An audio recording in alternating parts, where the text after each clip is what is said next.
বিশ্ববিদ্যালয়ে অনেক অনিয়ম করতেছে। তারা কারা? তাদেরকে আমরা স্পষ্ট হুঁশিয়ার করে দিয়ে বলে দিতে চাই, আমরা 5 তারিখ পরবর্তী এই জুলাই বিপ্লব পরবর্তী আপনাদের থেকে একটা পরিবর্তন আশা করেছিলাম। আমরা কি আসলে সেই পরিবর্তন পেয়েছি? বন্ধুগণ, আমরা কি নিরাপদ ক্যাম্পাস কোনো প্রতিষ্ঠা পর্যন্ত যে কোনো আন্দোলনে আপনাদের সাথে আছি ইনশাআল্লাহ।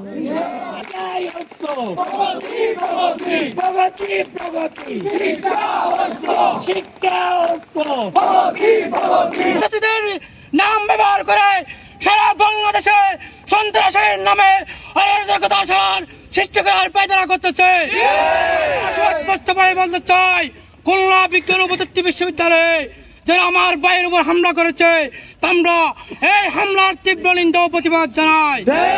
আমরা সুস্পষ্টভাবে বলতে চাই, জাতীয়তাবাদী ছাত্র দল বাংলাদেশের গণতন্ত্রকামী মানুষের বুড়ার অধিকার নিশ্চিত না হওয়ার পর্যন্ত আমরা দেশ নায়ক তারেক রহমানের নির্দেশে আমরা রাজপথে থাকবো এবং গুপ্ত সংগঠনের সকল অপপ্রচার, সকল সন্ত্রাস, সকল ক্যাম্পাসে চট্টগ্রাম বিশ্ববিদ্যালয়ে আমরা রুখে দেবো ইনশাল্লাহ।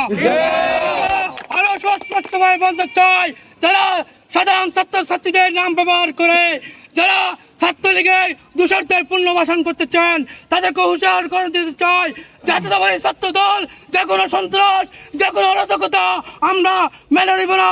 আমরা এই তীব্র নিন্দা ও প্রতিবাদ জানাবো। যে নৈতিকতা সে হারিয়ে ফেলেছে। আজকের এই সমাবেশ থেকে চট্টগ্রাম বিশ্ববিদ্যালয়ের পক্ষের পদত্যাগ দাবি করতেছে। শিক্ষা জনসার একসাথে করে না, শিক্ষা জনসার